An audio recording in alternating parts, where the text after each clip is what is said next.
प्यारे इस्लामी भाइयों, हम आपकी खिदमत में हाज़िर हैं हर बार की तरह इस बार भी। तो देखें आप इंशाअल्लाह, ये देखें हम मार्क हमने किया है, ये देखें इंशाअल्लाह आपको बहुत ज़्यादा खुशी होगी ये बात जानकर कि ये लिखा है औरत का कफन मायके वालों के ज़िम्मे लाजिम जानना। ये बहुत ज़रूरी बात है, आपको सुनना, बिल्कुल सुने, दोस्तों को ज़रूर बताएं, आगे पहुंचाएं। ठीक है, तो औरत का कफन मायके वालों के ज़िम्मे लाजिम जानना। हमने बड़े बड़े दानिशवरों को देखा है, बड़े बड़े पैसे वालों को, वो भी औरतें ख़त्म हो जाती हैं तो उनके मायके वालों से ही कफन लेते हैं। उनकी शहंशाही, उनकी बादशाही हैं, जो सीना तान के चलने वाले, बड़ी बड़ी बातें हाँकने वाले भी कफन जो है औरत के मरने पर, माँ मर जाए बेटा भी कफन नानी घर से लेता है कि नंसाल से मामा कफन लेके आएंगे, है नहीं। तो उस पर चर्चा कर लेते हैं। चलें देखें, ये लिखा है, ये एक गलत रिवाज है, यहाँ तक कि वास जगह मेले वाले अगर नादर मुफलिस हों, अगर मैके वाले नादार मुफलिस यानी गरीब हों तब भी औरत का कफन उनको देना ज़रूरी ख्याल किया जाता है। यानी अगर वो कमज़ोर हैं, गरीब हैं, तब भी लोग कहते हैं नहीं वही देंगे, ज़ोर डाला जाता है और उनसे ज़बरदस्ती लिया जाता है, उनसे ज़बरदस्ती कफन लिया जाता है और उन्हें खामख्वाह सताया जाता है। हालांकि इस्लाम में ऐसा कुछ नहीं है। इस्लाम में क्या ऐसा कुछ भी नहीं है, इस्लाम में ऐसा कुछ भी नहीं है भाई, जो आप उस पर ज़बरदस्ती करें। देखिए मसला क्या है, मसला ये है कि मैयत का कफन, मसला क्या है, मसला ये है कि मैयत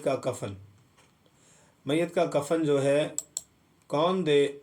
इस पे आप देखें ज़रा, मैयत का कफन किसको देना है। उसका कफन अगर मैयत ने माल छोड़ा हो तो उसी के माल में से दिया जाए। अगर मरने वाला माल छोड़ के जा रहा है तो उसके माल में से कफन दे दीजिए आप, है नहीं। और उसने कुछ माल ना छोड़ा, अगर उसने कुछ माल नहीं छोड़ा और उसने कुछ माल न छोड़ा तो ज़िंदगी में जिसके ज़िम्मे उसका नान नफ़क़ा था वो कफन दे। समझ रहे हैं। यानी अगर मैयत जो इसका इंतकाल हुआ है, मर्द हो औरत हो कोई भी हो, अभी मुतलकन बात कर रहे हैं कि इसका इंतकाल हुआ, अगर वो माल छोड़ के जाए तो उसी के माल में तो उसका कफन दें आप। और अगर उसने माल नहीं छोड़ा है तो फिर ये देखा जाएगा कि इसका नानो नफ़क़ा, इसका रोटी और कपड़ा किसके ज़िम्मे था। तो जिसके ज़िम्मे इसका नानो नफ़क़ा होगा तो फिर वही उसका कफन देगा। ठीक है, आगे बढ़ते हैं।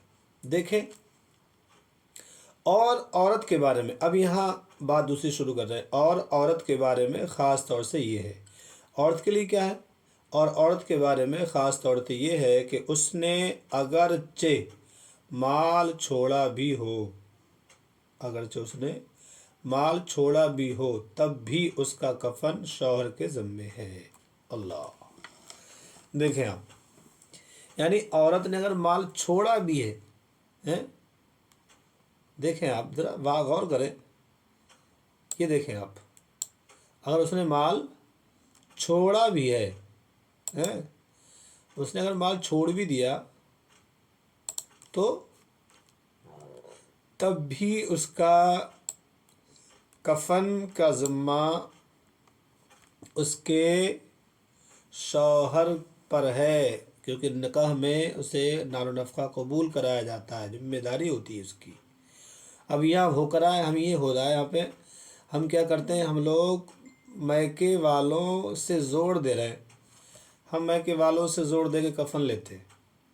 कितनी गलत बात है भाई। कफन बेटे, ये भी एक अजीब बात है, माँ का इंतकाल हो रहा है, बेटे कफन दूसरे से ला कर दे रहे हैं।